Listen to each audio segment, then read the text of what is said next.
Sam Wilson here, Sam's Antique Motors. Today I'm going to tackle taking this rear axle apart.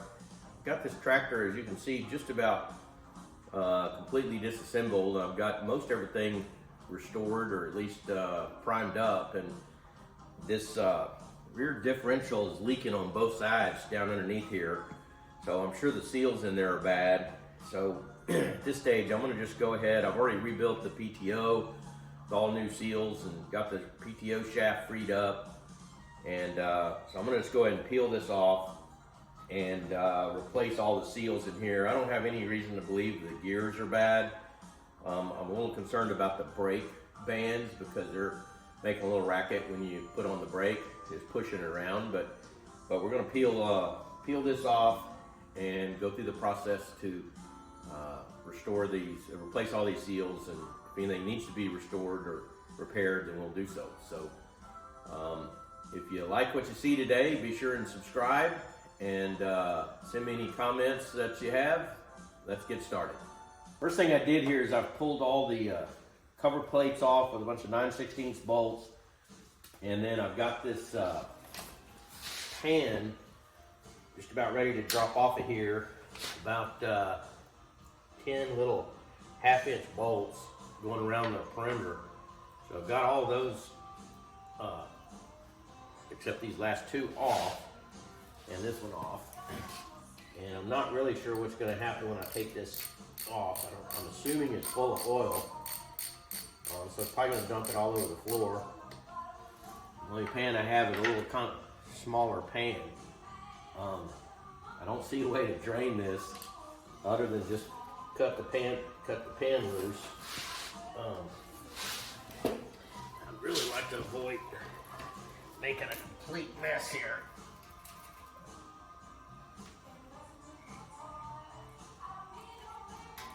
Dirt dauber, so it should be ready to come down.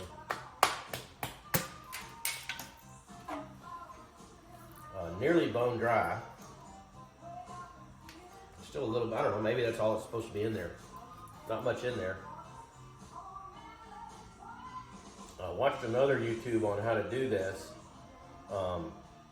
Actually just talking about the axle, but this gear is really heavy, and the recommendation, which I think is a sound one, was to peel this off and then pull the axle out, put this pan back on with no oil in it, pull the axle out, and then that gear will drop down in this pan and catch it. Otherwise you're going to have that big heavy gear trying to wrestle that gear by itself. So I'm going to follow that advice, and I'm going to just put, I think I'm going to put 2 of these screws back up in there. I'm going to put these 2 screws back up in here just to hold this, to catch this gear, and then I'm going to work on seeing what it takes to get this bottom axle out. Okay, I pulled, there's a big 7/8 bolt on the back of this axle shaft with a flat washer and kind of a special 4-pointed washer. Then I pulled the 4 9/16 bolts off of this outer flange, and it appears that this axle wants to just slide right out of here. The cap came out at least, and just kind of, yeah, something's holding it in. May just be that the bearing is stuck on the shaft. Let me get the parts.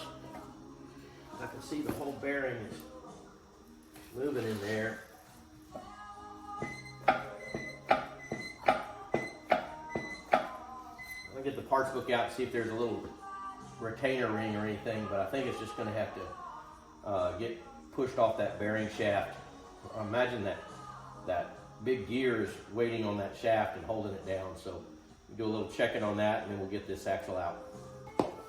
Okay, research shows that there is no pin, so it looks to me like there's a bearing in here, and I'm just kind of, it's definitely hung up on that big gear, but it's coming out. So I just got my handy dandy cat's paw, and there we go. So pretty simple. There's a spacer, there's a bearing. Here's just be pushed on the shaft. Then there's this housing. There's a seal in there. So we're gonna have to figure out how to get this bearing off of here, get to the shaft, but that's pretty much what it takes there. No problem. Set that down there. Now, I think if I were to, that big heavy, yeah, the big heavy gear is down in there. So, I think that was sound advice to leave this pan on here because it caught that gear.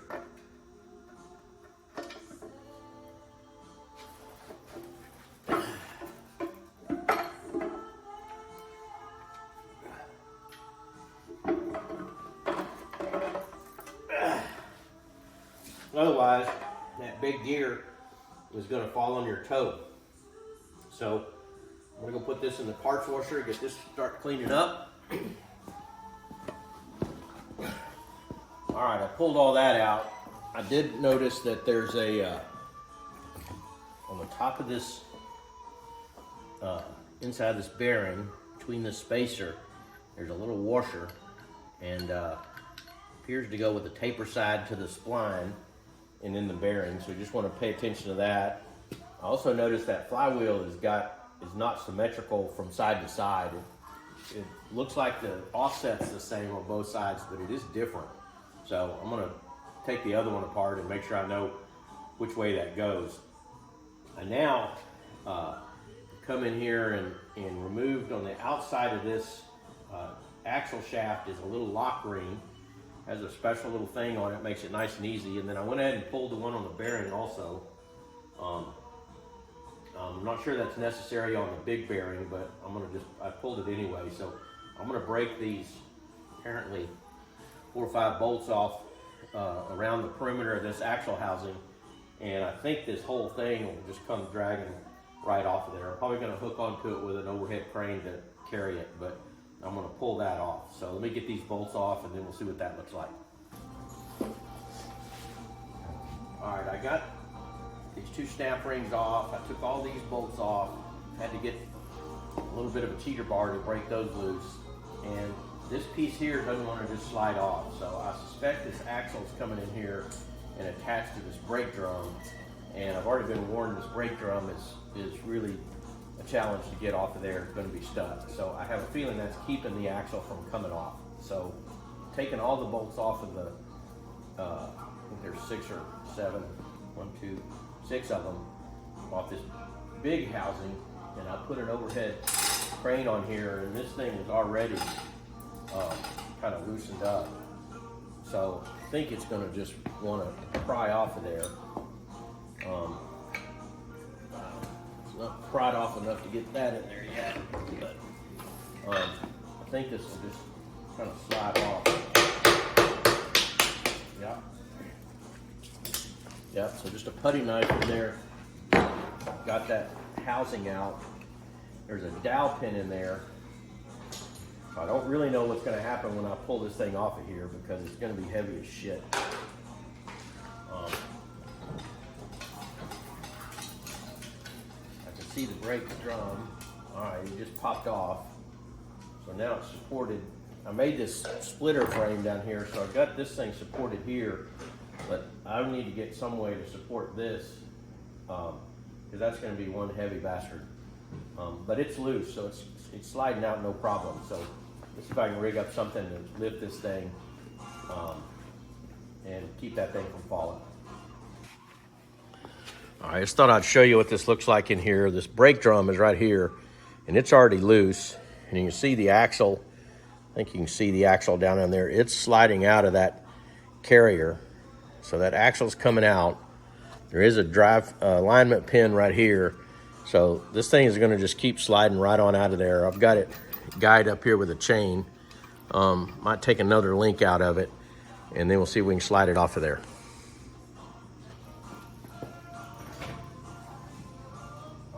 loose. See if I can get it off here without dropping it on my toe. There we go. That sort of worked out okay. And you can see why the brakes were making a mess, because that's pretty much toast. In fact, that's why they were screeching. There's no pad left on it for part of the band. So I'll have to figure out how to get another band on it. And then next problem is going to be how to get this brake drum off of here. And I've already been warned that's pretty tough, so I'm going to have to probably get this down on the ground and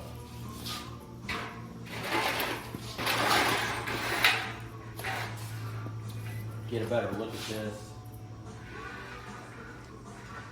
Figure out what we got to do to get that drum off. But I now see that there's a carrier right in there, and that carrier, I think there's a seal inside that axle housing, and there's a seal inside there, and there's one seal in that deal down there. So I think the combination of those three seals is what's making this thing leak. You can see it's leaking out on the axle, and it's really been leaking in here. The good news is I don't see really any wear on that shaft. You know, all the shafts look good, and so far the bearings look good. So it looks like that has a little carrier that pops out, and I can see the original leather seal in there. So do a little study on this, get these things out, and see what we need in the way of seals. Well, I got this thing stood up, and I found the rest of the brake lining stuck up in the bottom of the deal, so probably can't reuse this. And I got no idea how to pull that hub off. And it does not look like there's going to be any way to get in there and get a hold of that thing. Appears to just be a press fit. I bet there's a key in there on the diagram, but I imagine there's a key in there. And that was definitely what was holding that off, and I've got to get that off because there's A, I got to get it cleaned up, but B, I know there's a seal in there that keeps the oil from there coming into here, which is probably bad also. Alright, I was able to take a big 3-jaw puller and put it backwards, and it looks like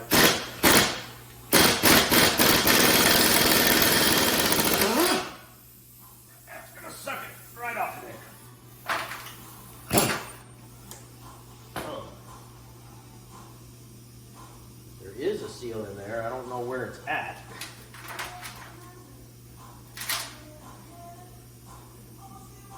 And that is just keyed.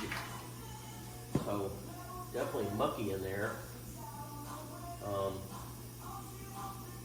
Not exactly sure how you get that back on there, but we still got to figure out how to get that axle driven out of there.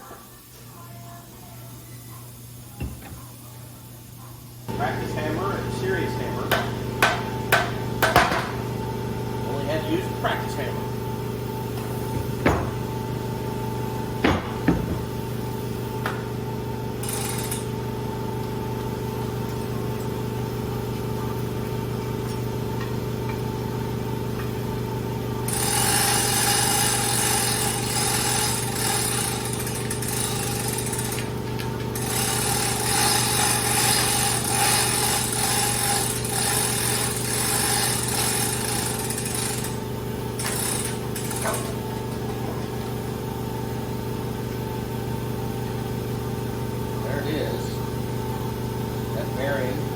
Right off there.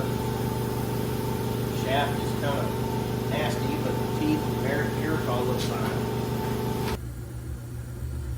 Okay, after some effort, I managed to get these two parts separated. And to my surprise, there's just been a whole community of dirt daubers and wasp nests and rats. And they had to have a town council in there. I don't really know how they got in there, but I got it apart, and with this, it kind of makes the last of the tear down on this side. I have gone through all the bearings and bolts, and I've cleaned them all up. I've got everything sorted on that side.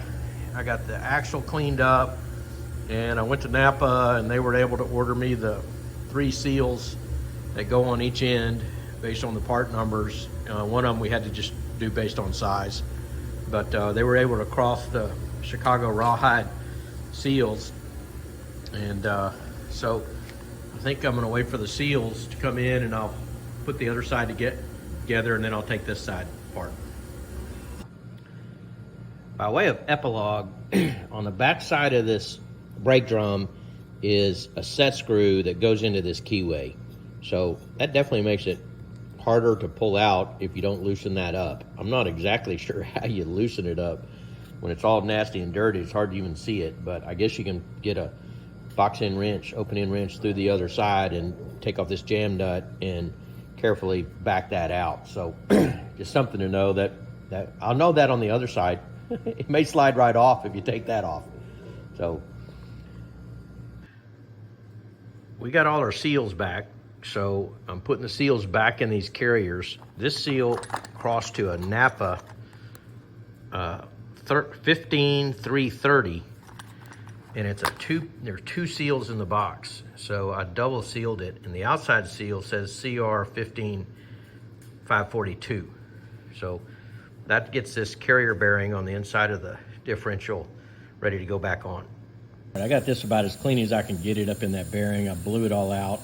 I'm gonna put a little assembly lube in this bearing here just because I'm not gonna get a bunch of grease in there until I get it filled up.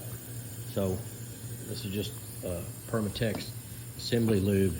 So we'll put a little bit of that in there just to get that bearing with some. And I'm gonna go ahead and put some inside in here on these splines because I got it all cleaned out as well. So make that shaft go back in there a little better. And then this carrier, seal carrier, has a whole bunch of shims. So I made sure I kept the shims in the same order. These are unique where they'll only go in one place in one way. And you'll notice there's a little place here and a little place here, which I think is actually to help pry that thing out when you're trying to get it out. So I'm gonna have to toy with it a little bit to make sure I got the right orientation. I'm gonna assume that this little hole here goes down, but I'll check. This plate, definitely the hole would go to the bottom. It kind of only goes one way. The bolt holes are slightly offset, so it can only go one way. And then all 3 of these I've taken to, I don't know the real torque spec.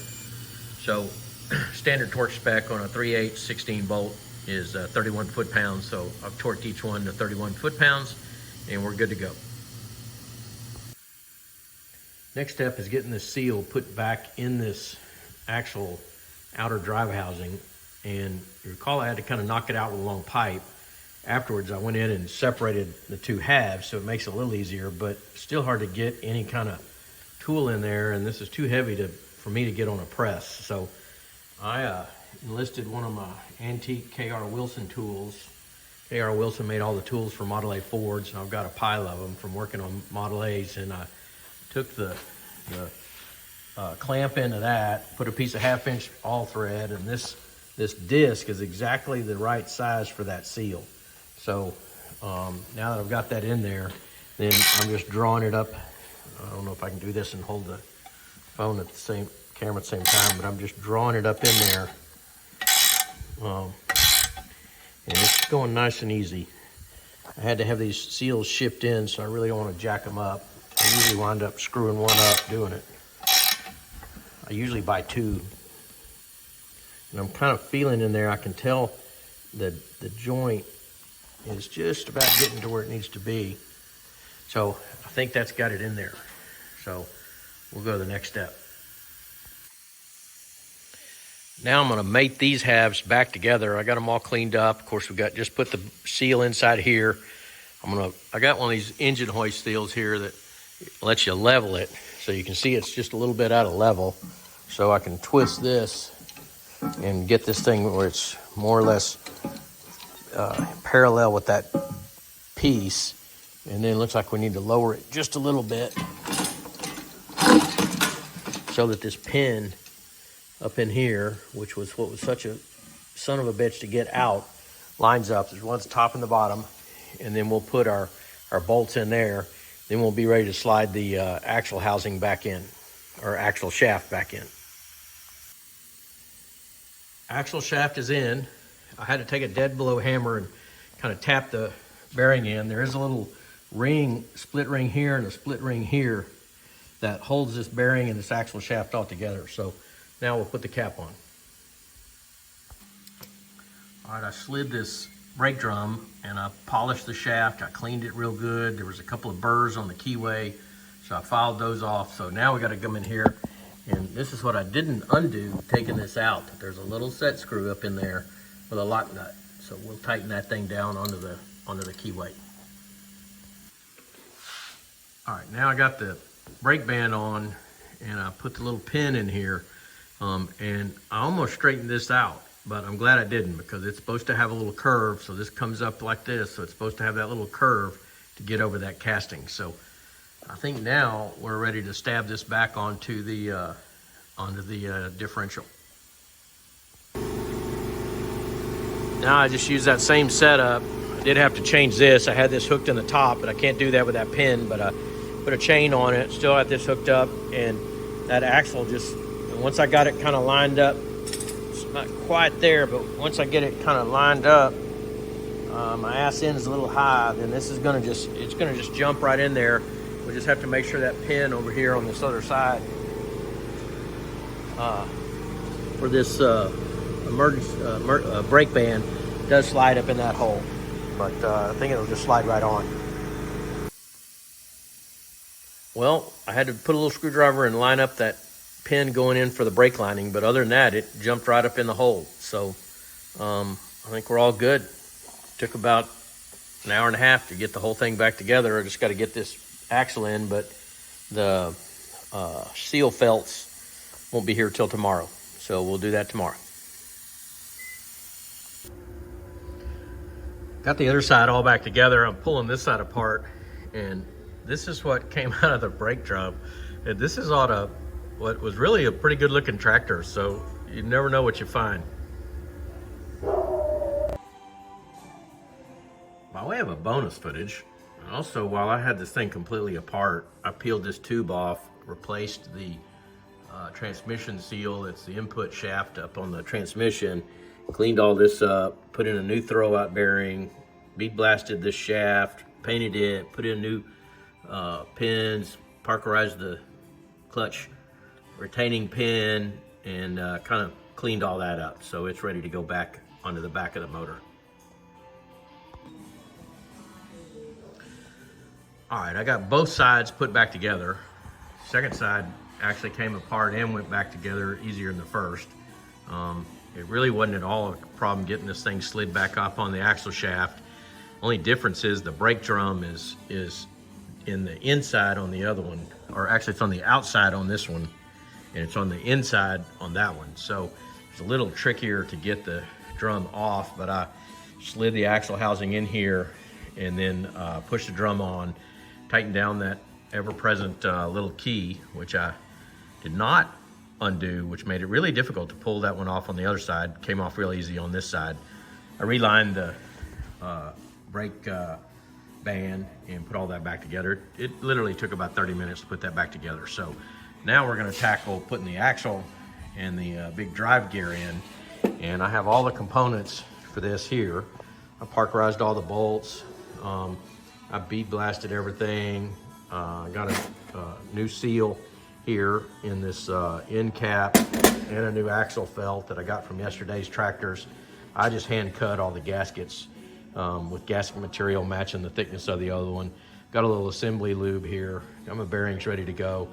On this side, it's a little different. That on this side it was a little different than the other side. So on this side it had the bearing on the outside, then it had a washer, a little spacer washer in there, then it had the big spacer, and then on the small bearing side it had this washer with the taper going towards the bearing. So the taper is away from the spacer, then the bearing sat on there, and then it had this spacer, and then it had the nut that goes into the back of the axle. I got the axles in the paint room. So, I'm now gonna, oh, and then I got this end cap that I cleaned up, and I got a new felt from yesterday's tractor in here, and then I got a new seal. It's a SKF 21134 that I sourced from NAPA, and then I just hand cut all the gaskets. So now we're ready to see if we can get this put back together.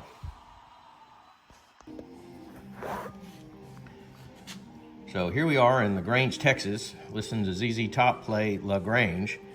So the next step here is I'm going to get this big drive gear up in this housing. And as I kind of noted earlier, there's a flange side, and then there's a rivet side. So this ring gear is clearly riveted onto this flange. So this flange right here, which is more or less smooth with this gear, was on the inside of the tractor. I'm not sure it matters because it looks like the offset. No, the offset's different.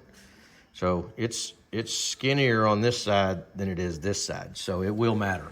So this flange was on the inside of the tractor, and I've got a big floor jack here that I'm gonna jack this thing up in this deal, because this thing probably weighs about 25, 30 pounds, so that I don't have to hold it.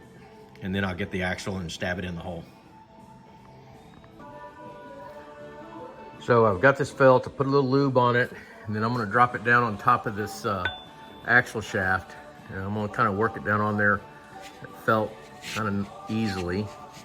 Same thing for the seal. And then it's gonna come down here and get on this piece right here. So I'm gonna have to get both hands. So I'm gonna get that positioned, and then I got the bearing here all cleaned up, and then I'm gonna work on the bearing, and I'm gonna get in the press, and I'm gonna press it down on that shaft.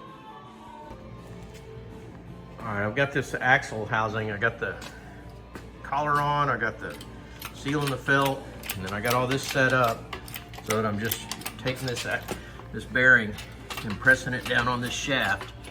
And I'm gonna get it where it's right down on the ridge. There's a step, so it's gonna come down till it gets on that step. And I had about, this is actually, you know, going really simple, but I had a hell of a time setting up components to get this this bearing and this collar off. I had to make some special brackets to kind of like a split bearing puller, trying to get this down to where it's just sitting on that step. And I think this is set up a little bit of a preload. Okay, I think that's it. And so I had quite a challenge getting that thing off. You see, I've got a whole range of bushings and sleeves, stuff to help get this off. So I'm just going to set all this here because I'm going to need it for the next one. So now we've got the housing and the bearing, everything's set up. We'll go put it back in. Throughout this process, I've used a whole bunch of tools, some of which anybody would have in their shop, some of which wouldn't. But one of the tools I have is a big hydraulic press. And I'm not saying you can't do this task without a press, but you're gonna have a real challenge making all this happen without some form of a hydraulic or arbor press to get all these seals and bearings pushed out and pushed back in. But I've got that done, and I'm gonna put a little assembly lube in here and then stab it in the hole. Well, like I tell my dog Shackleton, never knit in the morning what you can't unknit in the afternoon. So I had to just pull that out, pull this back on. Went ahead and put a little assembly lube on the gear spline as well. And you do want to make sure this gasket and this carrier for the seal has a little indent, so that goes to the bottom so the oil can drain out. So now we're going to push this up. I was doing it with a little dead blow hammer last time.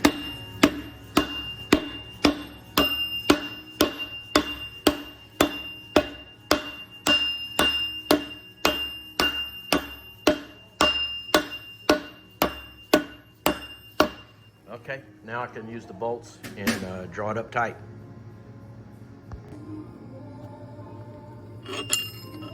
All right, now we're just going to take all these bolts and I tighten them up a little bit all the way around until I get it nice and snugged up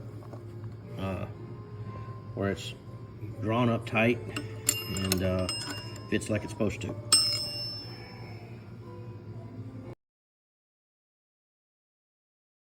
Knit 2, purl 2, take 3. When I got ready to put that big sleeve in there, I realized you got to put the sleeve on the other side of the wheel. So I had to pull this back out, put the sleeve on, and then put it back in. No problem. Now I'm ready for this big flat washer, which is really a spacer washer, which goes right there. And then the this tapered washer facing the bearing goes right there. Now we're going to put this bearing, I'm going to go put some assembly lube on it, and then we're going to knock this bearing into place and then use it into place, and then we're going to use that bolt to suck this bearing up in this shaft. So you get some assembly lube and we'll get that tidied up. All right, I used a little tiny ball peen hammer to just get this bearing started, and then now that it's started, I can use this 7/8 inch wrench to just draw this bearing up in there where it's supposed to go. So we'll get this all tightened up and we'll put the cap on it. All right, we got the cap in. We got the drain plug after I cleaned it up and parkerized it, and now I got a gasket and the big drive gear pan, and I'm gonna go ahead and suck it up on there, and then this side will be done. Well, it's all back together, and this has been about 4 days, maybe 5, working on this, most of which was cleaning up parts. It took me about an hour and a half to get this one side together, especially since I had to knit and unknit for the gasket and a couple of spacers. But this side took me 37 minutes to put all this together, now that I'm an expert in how it goes together.